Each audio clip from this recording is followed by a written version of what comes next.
UDFിൻ്റെ ജാഥ ഇപ്പോഴാരംഭിച്ചിരിക്കുകയാണ്. വർഗീയ ഭീകര ശക്തികളെ വെള്ളപൂശിക്കൊണ്ടാണ് അവരുടെ തുടക്കം. വി സതീശൻ തന്നെ ജമാഅത്തെ ഇസ്ലാമി വർഗീയമായ നിലപാട് സ്വീകരിക്കുന്നവരല്ല എന്ന കാര്യം ജാഥയ്ക്ക് മുമ്പ് അവർ നടത്തിയ പത്രസമ്മേളനത്തിൽ വ്യക്തമാക്കിയിരിക്കുകയാണ്.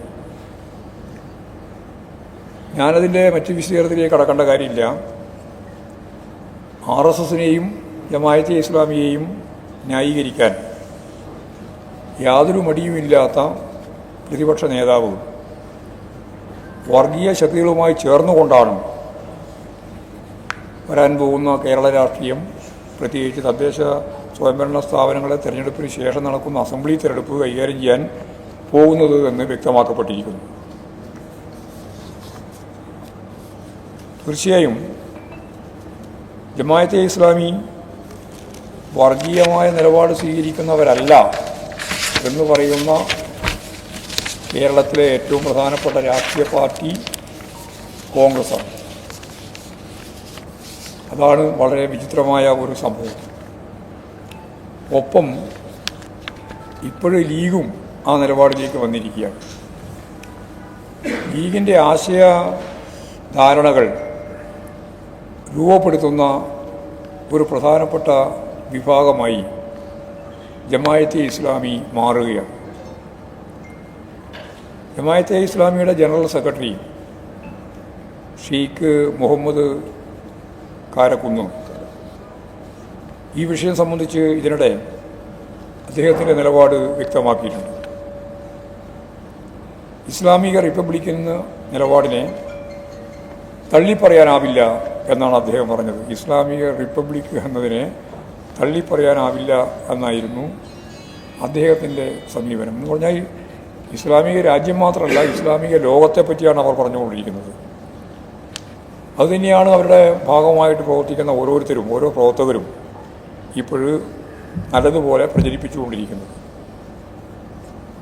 അപ്പോൾ ജമാഅത്തെ ഇസ്ലാമിന് ഒരു ഗുഡ് സർട്ടിഫിക്കറ്റ് നൽകുന്ന സ്ഥിതി ഒരു രാഷ്ട്രീയ പാർട്ടി എന്ന രീതിയിൽ കോൺഗ്രസ്സിന് മാത്രമേ സ്ഥാപിച്ചിട്ടുള്ളൂ. ഒപ്പം വേണമെങ്കിൽ ലീഗ് ഞാൻ നേരത്തെ പറഞ്ഞ പോലുള്ള നിലപാട് സ്വീകരിക്കുകയും ചെയ്യുന്നുണ്ട്. 4 വോട്ട് കൂടുതൽ കിട്ടുക, അതിൻ്റെ ഭാഗമായിട്ട് കുറച്ച് സീറ്റ് വാങ്ങുക എന്നതിലേക്ക് ചുരുങ്ങി വർഗീയ രാഷ്ട്രീയത്തിനെതിരായിട്ടുള്ള ചെറുത്തുനിൽപ്പിൻ്റെ പ്രശ്നം UDF പ്രത്യേകിച്ച് കോൺഗ്രസും ലീഗും ഗൗരവമായിട്ട് കാണുന്നില്ല എന്ന് തന്നെയാണ് ഇതിൻ്റെ ഭാഗമായിട്ടുള്ള കാര്യം. എന്ന് പറഞ്ഞാൽ മുമ്പ് കോലീബി സഖ്യ ഉണ്ടായിരുന്നത്, ഇപ്പോൾ കോലീബി സഖ്യത്തിൻ്റെ പുറമെ ജമാഅത്തെ ഇസ്ലാമിയുമായും സഖ്യം എന്നുള്ളതാണ് പുതിയ അവരുടെ കാഴ്ചപ്പാട്. അപ്പോൾ ഈ വർഗീയ കൂട്ടുകെട്ടിനെതിരായി ജനങ്ങൾ പ്രതികരിക്കണമെന്ന് ഞങ്ങൾ പറയുന്നത്, യഥാർത്ഥത്തിൽ സത്പാരമ്പര്യമുള്ളൊരു നാട് കേരളം, ആ കേരളത്തിൻ്റെ മതനിരപേക്ഷ ഉള്ളടക്കത്തെയും അതിൻ്റെ പാരമ്പര്യത്തെയും തകർത്താൽ പിന്നെ കേരളമില്ല. അതാണ് വളരെ ഗൗരവമുള്ള പ്രശ്നം. പിന്നെ കേരളം ഉണ്ടാവില്ല. അപ്പോൾ കേരളത്തെ ഇല്ലാതാക്കാനാണ് വർഗീയവാദികൾ ശ്രമിക്കുന്നത്. ആ വർഗീയവാദികൾ അപ്പുറം ഇപ്പുറം നിന്ന് പരസ്പരം കൂട്ടിച്ചേർത്ത് മുമ്പോട്ടേക്ക് പോകാനാണ് ഇപ്പോൾ UDF ശ്രമിക്കുന്നത് എന്നുള്ളതാണ് ഇതിൻ്റെ ഏറ്റവും പ്രധാനപ്പെട്ട